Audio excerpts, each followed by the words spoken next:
Hello students, electrical engineering મટીરિયલ્સના આજના લેક્ચરમાં આપણે materials used four special purpose બરાબર છે, એટલે કે કોઈ સ્પેસિફિક પર્પઝ કે વર્ક પ્લેસ ઉપર આપણે કયું મટીરિયલ યુઝ કરીએ છીએ એની વાત કરવાની છે.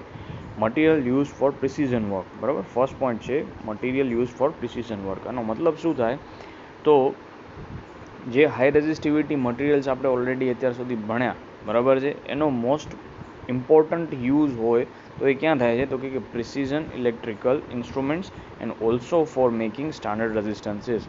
હવે સ્ટાન્ડર્ડ રેઝિસ્ટન્સ છે એની અમુક પ્રોપર્ટીઝ હોય છે. એ સ્ટાન્ડર્ડ શેના માટે તો કે એની સાથે કમ્પેર કરીને આપણે કોઈ બીજા રેઝિસ્ટન્સની વેલ્યુ, અનનોન રેઝિસ્ટન્સની વેલ્યુ ફાઇન્ડ કરી શકીએ છીએ, બરાબર. હવે સ્ટાન્ડર્ડ રેઝિસ્ટન્સ છે તો એની અમુક સ્પેસિફિક કેરેક્ટરિસ્ટિક્સ હોય છે, જેમ કે સ્ટાન્ડર્ડ રેઝિસ્ટન્સ છે એને તમે જો ટેમ્પરેચર વેરી કરો છો બરાબર, તો એના રેઝિસ્ટન્સની અંદર નેગ્લિજિબલ ચેન્જ આવવો જોઈએ, બરાબર છે. સેકન્ડ કે એની અંદર એનું રેટિંગ એટલું હોવું જોઈએ કે એમાંથી નોર્મલ કરંટ પાસ થાય તો એને ટેમ્પરેચર રેઝ વધારે થવું જોઈએ નહીં, બરાબર છે. તો એ સ્ટાન્ડર્ડ રેઝિસ્ટન્સ એટલે કે હાઈ રેઝિસ્ટિવિટીવાળા જેટલા પણ આપણા મટીરિયલ્સ છે એનો મોસ્ટ ઇમ્પોર્ટન્ટ યુઝ છે એ જનરલી ક્યાં હોય છે? પ્રિસિઝન ઇલેક્ટ્રિકલ ઇન્સ્ટ્રુમેન્ટ્સ, કે જનરલી તમે કોઈ મેઝરિંગ ઇન્સ્ટ્રુમેન્ટ્સ બનાવો છો કે જ્યાં તમને પ્રિસિઝન અને એક્યુરેસી ખૂબ જ ઇમ્પોર્ટન્ટ છે, ત્યાં તમે એનો યુઝ કરી શકો છો. સ્ટાન્ડર્ડ રેઝિસ્ટન્સના મેન્યુફેક્ચરિંગમાં પણ તમે યુઝ કરી શકો છો, બરાબર. હવે van there is an possibility of variation of temperature the material used should have load resistance temperature coefficient. મેં આગળ વાત કરી એ પ્રમાણે ટેમ્પરેચર વેરી થતું હોય તો એનું લો રેઝિસ્ટન્સ ટેમ્પરેચર કોએફિશિયન્ટ હશે તો એના રેઝિસ્ટન્સની વેલ્યુમાં કોઈ ખાસ ચેન્જ આવશે નહીં, બરાબર. હવે જ્યાં આપણને પ્રિસિઝન જ જોઈએ છે, ક્વોલિટી જ જોઈએ છે, તો કોસ્ટ છે એ બહુ મોટું કન્સિડરેશન હશે નહીં. તો મોસ્ટ કોમનલી યુઝડ મટીરિયલ્સ કયું છે? મેંગનીન, બરાબર. તો પ્રિસિઝન વર્ક માટે most commonly use material will be manganin. આ યાદ રાખવાનું છે. હવે મેંગનીનમાં શું હોય છે તો કે 4% of nickel is present which serves to reduce the thermo EMF of contact with copper to very low value. હવે આમાં એક નવો વર્ડ આવ્યો, થર્મો EMF, બરાબર છે. થર્મો EMFનો મતલબ શું થાય તો કે બે અલગ અલગ મેટલ છે, બરાબર. બે અલગ અલગ મેટલ છે એને તમે જોઈન કરીને એક જંક્શન બનાવેલું છે, બરાબર છે. જંક્શન બનાવેલું છે બેને જોઈન કરીને. હવે આ બંને મેટલ છે એના ટેમ્પરેચર કેવા હશે? અલગ અલગ હશે, એટલે કે ટેમ્પરેચર ડિફરન્સ. તો આ ટેમ્પરેચર ડિફરન્સના કારણે, એટલે સપોઝ કે આનું ટેમ્પરેચર છે T1, આનું ટેમ્પરેચર છે T2, અને બંનેના ટેમ્પરેચર અલગ અલગ છે, એટલે કે T1 is not is equal to T2. તો આ જે જંક્શન ઉપર, બરાબર, આ જંક્શન પોઈન્ટ ઉપર જે EMF પ્રોડ્યુસ થશે એને આપણે શું કહીશું? Thermo EMF. The EMF that is produced due to the temperature difference at a junction of two dissimilar metals is known as a thermo EMF, બરાબર. તો આપણે materials use for precision work mostly કયું material use થાય છે તો કે મેંગનીન. ખ્યાલ આવી ગયો. પછી મટીરિયલ્સ યુઝ ફોર રિઓસ્ટેટ. હવે જનરલી રિઓસ્ટેટ એટલે આપણને ખ્યાલ છે કે વેરિએબલ રેઝિસ્ટન્સની વાત કરીએ છીએ. તો હવે આની રિક્વાયરમેન્ટ ચેન્જ થશે. આની અંદર લાર્જ થર્મો EMF હશે તો પણ આપણને કોઈ ઇસ્યુ નથી. મોર રેઝિસ્ટન્સ ટેમ્પરેચર કોએફિશિયન્ટ હશે તો પણ કોઈ ઇસ્યુ નથી. પણ આમાં આપણી મેઇન રિક્વાયરમેન્ટ શું હશે? જો રિઓસ્ટેટ હોય તો એનું working temperature should be as high as possible, એટલે high permissible working temperature, and cost should also be less, બરાબર છે. તો આ રિઓસ્ટેટ્સ જનરલી વાઇડલી યુઝ થતા હોય છે, બરાબર. તો એની અંદર આપણે રેઝિસ્ટન્સીસના ચેન્જીસ ટેમ્પરેચરના કારણે થાય તો એમાં બહુ ખાસ ચેન્જ આવતો નથી. પ્રિસિઝન આમાં બહુ ઇમ્પોર્ટન્ટ નથી. તો generally most commonly use alloy કઈ છે? કોન્સ્ટન્ટીન. આપણે યાદ રાખવાનું શું છે તો કે મટીરિયલ્સ યુઝડ ફોર રિઓસ્ટેટ, તો constantan. Materials used for precision work તો શું હતું? મેંગનીન, બરાબર. તો આ યાદ રાખવાનું છે. પછી materials used for heating devices. તો હીટિંગ ડિવાઇસીસમાં high temperature resistance alloys manufacture શું કરવામાં યુઝ થાય છે તો કે ઇલેક્ટ્રિક ફર્નાન્સીસ અને હીટિંગ ડિવાઇસીસ, બરાબર. આગળ આપણે વાત કરી હતી કે આવું કોઈ પણ રિક્વાયરમેન્ટ હોય, બરાબર, કે જે હીટિંગ એલિમેન્ટ હશે એની અંદર ટેમ્પરેચર ઓફ વર્કિંગ કેવું હશે? હાઈ ટેમ્પરેચર ઓફ વર્કિંગ હશે તો એનો મેલ્ટિંગ પોઈન્ટ પણ કેવો હોવો જોઈએ? હાઈ મેલ્ટિંગ પોઈન્ટ હોવો જોઈએ, નોન કોરોઝિવ, અને high melting oxide protecting it from further corrosion, બરાબર છે. એટલે કે એકવાર કોલ્ડ થાય, ઠંડુ થાય, ટેમ્પરેચર ઘટે તો એની આઉટરમોસ્ટ લેવલ ઉપર ઓક્સાઇડ જામી જાય, જેથી કરીને કોરોઝન અટકે છે, બરાબર. તો મોસ્ટ કોમનલી યુઝ મટીરિયલ કયું છે તો કે nickel, chromium and iron called nichromic alloy છે. પછી એલ્યુમિનિયમ આયન અને ક્રોમિયમની એલોય પણ તમે યુઝ કરી શકો છો, ઓકે, બરાબર. હવે nichrome is available in round wire and strip cold drawn with an oxidized surface and also hot rolled with scale covered surface. That the working temperature of the nichrome wire is 900 to 1000 degrees Celsius. આ factual data આવી ગયો. Main તો યાદ શું રાખવાનું હતું આની અંદર કે હીટિંગ ડિવાઇસીસ માટે તમે જે યુઝ કરો છો બરાબર મટીરિયલ્સ એની અંદર હાઈ વર્કિંગ ટેમ્પરેચર હશે એટલે કે એનો મેલ્ટિંગ પોઈન્ટ કેવો હોવો જોઈએ, હાઈ હોવો જોઈએ બરાબર છે. અને હાઈ મેલ્ટિંગ ઓક્સાઇડ્સ એટલે કે એનું કોરોઝન સ્ટોપ કરવા માટે એના ઉપર ઓક્સાઇડની લેયર ફટાફટ આવી જતી હોવી જોઈએ. તો જનરલી નિકલ, ક્રોમિયમ અને આયન નિક્રોમની એલોય તમે યુઝ કરો છો અથવા તો એલ્યુમિનિયમ, આયન અને ક્રોમિયમ યુઝ કરો છો. ઓકે, પછી આગળ વાત શું થાય છે તો કે materials use for transmission line. હવે ટ્રાન્સમિશન લાઇનની આપણે વાત કરીએ તો આપણે એવું મટીરિયલ યુઝ કરશું કે જેની રેઝિસ્ટિવિટી ઓછી હોય, જેથી એટલે ઇન શોર્ટ કન્ડક્ટિવિટી ખૂબ જ વધારે હોય, રેઝિસ્ટન્સ ઓછો હોય તો આપણા લોસીસ પણ ઘટશે. તો સૌથી સારી કન્ડક્ટિવિટી આમ તો સિલ્વરની હોય છે, બટ બિંગ વેરી કોસ્ટલી આપણે શું યુઝ કરીએ છીએ, કોપર બરાબર છે. તો કોપરનો યુઝ કરીએ છીએ બરાબર, પણ કોપર છે એની અવેબિલિટી પ્લસ કોપર પણ અત્યારે કેવું છે, કોસ્ટલી છે. તો એના માટે વાઇડલી યુઝ અત્યારે શું છે તો કે aluminium is widely use in transmission line બરાબર છે. અને એમાં પણ અત્યારે એનું મેકેનિકલ સ્ટ્રેન્થ વધારવા માટે વચ્ચે શું મૂકીએ છીએ આપણે, સ્ટીલનો બાર મૂકીએ છીએ બરાબર છે. તો આનું સિલેક્શન ક્રાઇટેરિયા શું હોય તો કે એક તો cost of the material, mechanical strength, electrical properties અને રિક્વાયર્ડ લોકલ કન્ડિશન્સ બરાબર છે. આ 4 ફેક્ટરના બેઝ ઉપર જ આપણે કંડક્ટર મટીરિયલ સિલેક્ટ કરવાનું હોય છે. પછી other materials that are use for the transmission line, હવે આની અંદર મેન્શન કરેલા છે, યાદ રાખવાની કાંઈ જરૂર છે નહીં.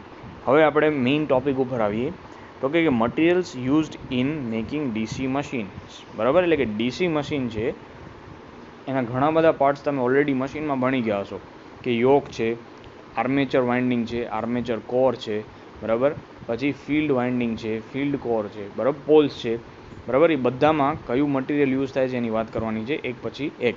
તો સ્ટાર્ટ કરીએ આઉટર ફ્રેમ અથવા તો ફિલ્ડ મેગ્નેટ ફ્રેમ. આનું બીજું નામ આપણે શું આપી શકીએ, યોક બરાબર. It is not nothing but the outermost covering of the DC machine. હવે એના મેઇન ફંક્શન શું છે તો કે provides the mechanical support to the poles.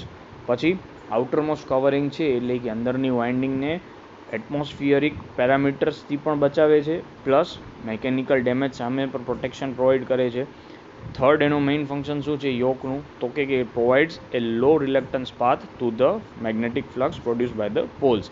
એટલે 3 આપણી રિક્વાયરમેન્ટ છે. એક તો પોલને મેકેનિકલી સપોર્ટ કરતો હોવો જોઈએ, પછી મેકેનિકલ ડેમેજ સામે વાઇન્ડિંગને પ્રોટેક્ટ કરતો હોવો જોઈએ, અને એનો રિલક્ટન્સ પણ કેવો હોવો જોઈએ, લો હોવો જોઈએ. તો એના માટે જે મટીરિયલ સૂટ બેસે છે એ કયું છે તો કે સિલિકન સ્ટીલ. જનરલી એના માટે શું યુઝ કરે છે, સિલિકન સ્ટીલ બરાબર. તો જો અહીંયા શું લખ્યું, function of the outer frame is to provide the mechanical protection and give support to the pole. તો જે મટીરિયલ હશે એ મેકેનિકલી સ્ટ્રોંગ હોવું જોઈએ. પછી flux set up by the field coil also links with the outermost covering, એટલે કે યોકની જ વાત થાય છે બરાબર. તો એનો રિલક્ટન્સ કેવો હોવો જોઈએ, લેસ. તો એના માટે cast steel or rolled steel is generally use બરાબર છે. કાસ્ટ સ્ટીલ અથવા તો રોલ્ડ સ્ટીલનો યુઝ કરવામાં આવે છે because it satisfies all the requirement બરાબર. તો યોક માટે ખ્યાલ આવી ગયો, યોકના ફંક્શન એટલે કે રિક્વાયરમેન્ટ શું છે અને એના બેઝ ઉપર આપણે એને મટીરિયલને સિલેક્ટ કર્યું છે બરાબર. પછી pole core and pole shoes. Pole core and pole શૂઝમાં શું આવે તો કે pole core and pole shoes are made up of laminations of silicon steel. હવે લેમિનેશન્સને એ લોકો શું કરશે, સ્ટેક કરી બરાબર અને પછી રિવેટ્સથી જોઈન કરી દેશે. હવે એ દરેક લેમિનેશન્સ વચ્ચે શું હશે તો કે કોટિંગ હશે, શેનું, વોર્નિશનું, ઇન્સ્યુલેશનનું. એ શું કામ કરવામાં આવે છે તો કે જનરલી જો આપણે આ ન કરીએ તો એડી કરંટ થશે, અને એડી કરંટ લોસીસ વધી જાય તો શું થાય તો કે લોસીસ વધી જાય તો ઓવરઓલ એફિશિયન્સી રિડ્યુસ થઈ જશે બરાબર. તો ખ્યાલ આવી ગયો. હવે pole cores are laminated to reduce the eddy current losses because the eddy current losses are directly proportional to the square of the thickness of the material. હવે શું થાય તો કે એડી કરંટ માટે તમને ઇક્વેશન ખ્યાલ હોય તો આવું ઇક્વેશન હતું KE BM square F square T square બરાબર. જ્યાં T છે એ શું છે, થિકનેસ ઓફ ધ લેમિનેશન છે બરાબર. તો એ થિકનેસ ઉપરથી જ આપણો જે એડી કરંટ લોસીસ છે એ થિકનેસના સ્ક્વેરના પ્રપોર્શન છે બરાબર છે. તો એના માટે એને શું કરવામાં આવે છે, લેમિનેટ કરવામાં આવે છે. ધ સેકન્ડ એડવાન્ટેજ શું છે સિલિકોન સ્ટીલનો યુઝ કરવામાં આવે તો એની high value of the permeability, low value of the residual magnetism. હવે રેસિડ્યુઅલ મેગ્નેટિઝમ એટલે તમને ખ્યાલ હશે કે સપોઝ કે તમે કરંટ ફ્લો અટકી જાય છે, બરાબર, વાઇન્ડિંગમાંથી આપણે કટ કરી નાખીએ છીએ, કરંટ ફ્લોને બંધ કરી નાખીએ છીએ, તો જે મેગ્નેટિઝમ પ્રોપર્ટી હશે એ જતી રહેશે, બરાબર. અને રેસિડ્યુઅલ મેગ્નેટિઝમનો મતલબ શું, તો કે એ કરંટ બંધ થયા પછી, એક્સાઇટેશન બંધ થયા પછી પણ એની અંદર થોડું મેગ્નેટિઝમ રહી જાય છે. High value of the saturation flux and less hysteresis loss. તો આપણે પોલ કોર અને પોલ શૂ માટે જનરલી કયું મટીરિયલ યુઝ કર્યું, સિલિકોન સ્ટીલ, બરાબર છે.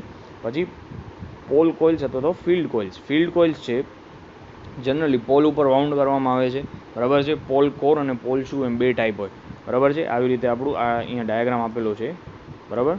આ છે આપણો પોલ કોર છે આખો, બરાબર, અને આ છે એ પોલ શૂ છે. હવે પોલ કોર ઉપર શું હોય છે, વાઇન્ડિંગને વાઉન્ડ કરેલી હોય છે. તો વાઇન્ડિંગને વાઉન્ડ કરેલી હોય છે, તો આના માટે વાઇન્ડિંગ માટે જનરલી આપણે કોપરનો વાયર્સ યુઝ કરીએ છીએ કે જે એકબીજાથી ઇન્સ્યુલેટ કરેલા હશે યુઝિંગ બ્લેક વોર્નિશ ઓર આલ્કલાઇન રેઝિન વોર્નિશ, બરાબર છે. તો પોલ કોરની અરાઉન્ડ વાઉન્ડ કરેલી હોય છે. હવે એમાંથી જ્યારે કરંટ પાસ થાય તો એ શું કરે, તો કે પોલને મેગ્નેટાઇઝ કરશે, એટલે કે એની અંદર પોલ આવશે અને ફ્લક્સ પ્રોડ્યુસ થશે કે જે આર્મેચર કંડક્ટર્સ કટ કરશે, બરાબર છે, કે જે મોશનમાં હશે ત્યારે. તો એના માટે જનરલી આપણે શું યુઝ કર્યું, તો કે કોપરની વાઇન્ડિંગ જ યુઝ કરી છે. હવે આર્મેચર કોરની વાત કરીએ તો આર્મેચર જનરલી સિલિન્ડ્રિકલ શેપ હોય છે, બરાબર. હવે armature is the main rotating part of the DC machine. હવે આર્મેચર છે કેવું હોય, તો કે એના આઉટર મોસ્ટ ફેરીમાં શું હશે, સ્લોટ્સ હશે, અને એ સ્લોટ્સમાં શું મૂકેલી હશે, આર્મેચર વાઇન્ડિંગ, બરાબર છે. તો આર્મેચર વાઇન્ડિંગ છે એની અંદર આર્મેચરના સ્લોટ્સમાં કંડક્ટર હશે, કંડક્ટરને કનેક્ટ કરીને આર્મેચર વાઇન્ડિંગ બનાવેલી હશે. હવે વાઇન્ડિંગના કંડક્ટર્સ છે એ ફ્લક્સને કટ કરશે અને એના કારણે જ એમાંથી શું થશે, EMF પ્રોડ્યુસ થશે. પણ જનરલી એ પણ શું છે, એની અંદર પણ એડી કરંટ લોસીસ નહીં આવી શકે છે. હવે શું થાય, તો કે જે આપણું આ આર્મેચર કોર છે ને એને કન્ટિન્યુઅસલી ફ્લક્સ રિવર્સલ્સ, આપણે અલ્ટરનેટિંગ કરંટ પ્રોડ્યુસ થશે, બરાબર. તો મેગ્નેટિક ફ્લક્સ જો શું કહે છે, તો કે magnetic field of the machine during the working of the machine, so it has to face continuous flux reversals. હવે ફ્લક્સ રિવર્સલ્સ હોવાના કારણે એની અંદર શું થાય, તો કે હિસ્ટેરેસિસ લોસ આવે છે, બરાબર છે. પછી metallic core also cuts the magnetic field, hence as a result eddy currents are also induced which will flow through the core and produce the eddy current losses. એટલે કે બે લોસીસ આની અંદર આવે, hysteresis loss as well as the eddy current losses, બરાબર. હવે eddy current લોસીસને તો reduce કરવું હોય તો આપણે શું કરી શકીએ, તો કે આપણે જે રોટર બનાવશું આર્મેચર, એને શું છે, લેમિનેશન્સથી બનાવશું સ્ટેક કરીને, અને વચ્ચે ઇન્સ્યુલેશન પ્રોવાઈડ કરી દઈશું વોર્નિશથી, એટલે eddy current losses automatically reduce થઈ જશે. હવે હિસ્ટેરેસિસ લોસીસ આપણે રિડ્યુસ કરવા હોય તો એવું મટીરિયલ સિલેક્ટ કરવું પડે કે જેની હિસ્ટેરેસિસ સાયકલની જે લૂપ હોય ને એનો એરિયા કેવો હોય, ઓછો હોય, બરાબર છે. તો એના માટે હાઈ ગ્રેડનો સિલિકોન સ્ટીલનો યુઝ કરવામાં આવે છે, જેથી કરીને hysteresis loss is also reduced, બરાબર છે. તો આ હતું શેના માટે, આર્મેચર કોરની વાત કરી. હવે આર્મેચર વાઇન્ડિંગ. હવે આર્મેચર વાઇન્ડિંગ છે એ ફોર્મર વાઉન્ડ છે, આર્મેચર કોઇલ છે એ ફોર્મર વાઉન્ડ છે. એનો મતલબ શું થયો, તો કે એક ફોર્મર હોય છે, સિલિન્ડ્રિકલ શેપનો એક સ્ટ્રક્ચર હોય છે કે જેના ઉપર તમે વાઇન્ડિંગ કરેલી હોય છે. પછી એના ઉપર ઇન્સ્યુલેશન પ્રોવાઈડ કરવામાં આવે છે. અને વાઇન્ડિંગનું મટીરિયલ કયું યુઝ કર્યું છે, આપણે કોન્સન્ટ્રેટ કોના ઉપર કરવાનું છે, કયું મટીરિયલ યુઝ કર્યું છે. જેમ કે આર્મેચર હતું તો આર્મેચર કોર માટે હાઈ ગ્રેડ સિલિકોન સ્ટીલ હતું. આર્મેચર વાઇન્ડિંગ માટે કોપરનો યુઝ કરશું કે જેની રેઝિસ્ટિવિટી કેવી છે, તો ઓછી છે, બરાબર, low value of resistivity, hence the area of the section of the winding is also very less, બરાબર. This reduces. હવે જો એરિયા ઓછો હોય તો automatically the weight of the armature winding also reduces. The weight of the armature should be less because the reason is it is a rotating part.